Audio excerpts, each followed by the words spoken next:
1950년 6월 25일 새벽 4시 북한군이 38선을 넘었습니다. 그리고 사흘 만에 수도 서울이 무너졌습니다. 그 나흘 사이에 일어난 일입니다. 26일 낮 의정부가 뚫리고 27일 새벽 대통령이 서울을 떠납니다. 28일 새벽 2시 한강 다리가 끊어집니다. 그 며칠의 이승만을 우리는 대체로 이렇게 기억합니다. 서울은 안전하다고 속였다. 시민을 두고 저 먼저 떠났다. 한강 다리를 끊어 150만을 버렸다. 세 장면입니다. 그리고 세 장면 모두 한 사람의 이름으로 묶여 있습니다. 그런데 그 이름을 기록에서 찾으면 그 자리마다 다른 이름이 나옵니다. 오늘은 그 이름들을 따라가 봅니다.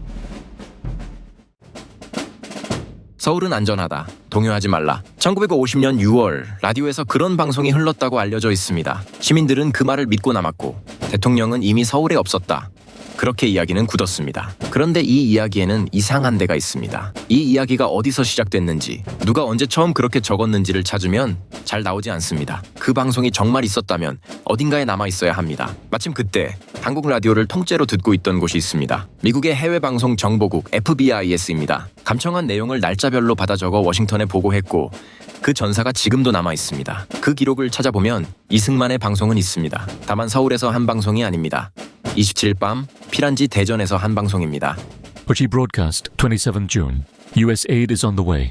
MacArthur, Truman contacted. 이승만 방송 6월 27일. 미국의 원조가 오고 있고 메가더와 트루먼에게 연락했다. 그런 내용입니다. 이 전사에 남아있는 이승만의 방송은 이 27일 대전 방송이 처음입니다. 그러니 서울에서 흘러나온 방송이 무엇이었든 설령 거기에 서울은 안전하다는 말이 있었다 해도 그건 이승만의 목소리가 아닙니다. 그리고 그 말 자체도 전사 어디에서도 확인되지 않습니다. 그럼 시민들을 서울에 붙잡아둔 그 말은 어디서 나온 걸까요? 기록은 다른 곳을 가리킵니다. 국군은 서울을 사수한다.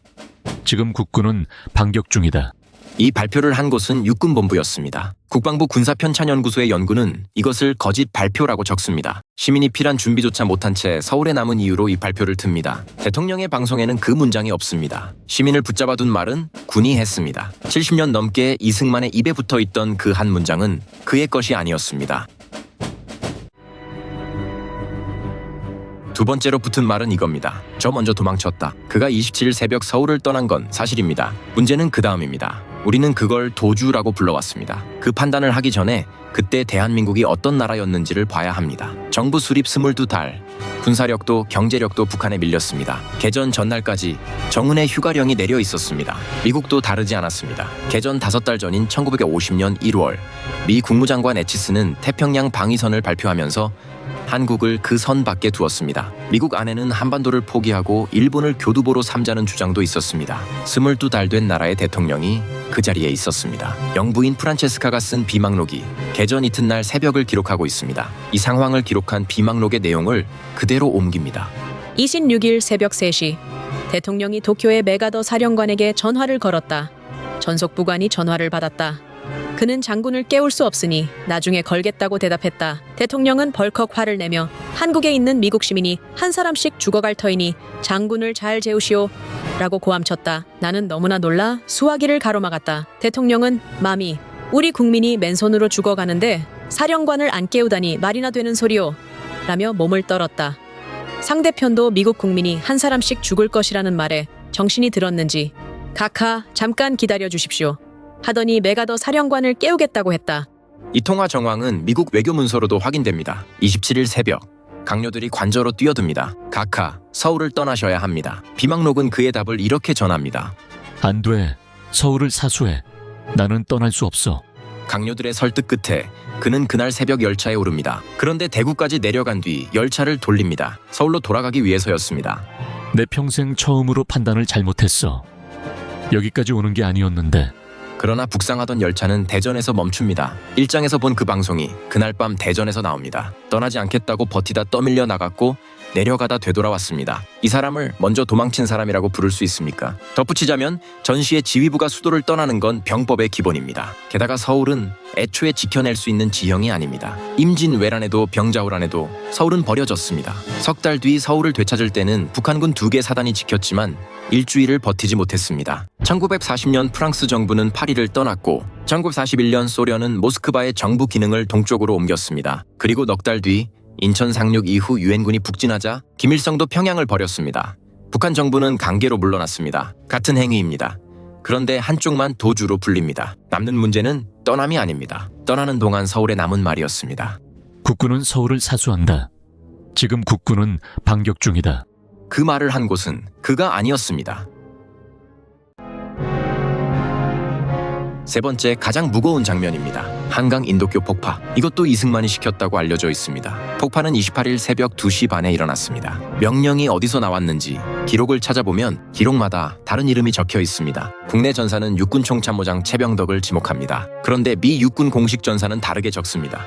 국방차관이 공문 1시 30분에 다리를 폭파하라고 명령했다. 최병덕 본인은 자신이 명령하지 않았다고 부인했습니다. 명령을 내린 것은 군인이 아니라 민간 관료였다는 견해를 강하게 뒷받침한다. 실행한 사람은 공병감 최창식 대령이었습니다. 이건 양쪽 기록이 같습니다. 미군 고문단은 다리를 늦게 끊으라고 요청했습니다. 병력과 장비를 남쪽으로 빼야 했으니까요. 그 요청은 지켜지지 않았습니다. 폭파 순간 다리 위에는 아무 경고도 없었습니다. 500명에서 800명이 죽거나 물에 빠졌다.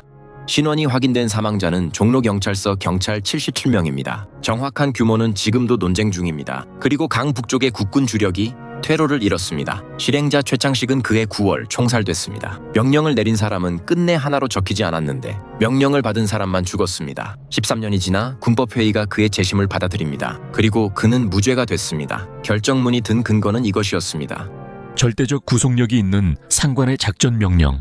명령을 따른 것은 죄가 아니라는 형법이 정한 정당 행위입니다. 통설은 이 장면을 이승만의 것으로 기억합니다. 그런데 기록을 펴면 그 자리에 있는 이름들이 서로 어긋납니다. 확실한 건 하나입니다. 그 손은 이승만의 것이 아니었습니다. 속이고 먼저 떠나고 다리를 끊었다. 통설은 그 세 장면을 한 사람의 이야기로 묶었습니다. 기록을 펴면 그 자리마다 다른 이름이 있었습니다. 서울은 안전하다는 그 문장은 전사에 없었고 시민을 붙잡아둔 말은 육군본부에서 나왔습니다. 떠나지 않겠다고 버틴 기록이 남아있고 같은 일을 넉 달 뒤 평양에서도 했습니다. 다리의 명령은 기록마다 다른 사람을 가리키는데 실행한 사람만 총살됐습니다. 그날의 비극은 사실입니다. 끊긴 다리도 강 북쪽에 남은 150만도. 다만 그 비극에 붙은 이름이 기록과 맞지 않습니다. 사료 비판은 영웅을 세우는 일이 아닙니다. 통설을 기록에 대보고 어긋나는 자리를 정직하게 남기는 일입니다. 역사에 만약은 없습니다. 다만 우리는 조금 더 정확하게 기억할 수 있습니다.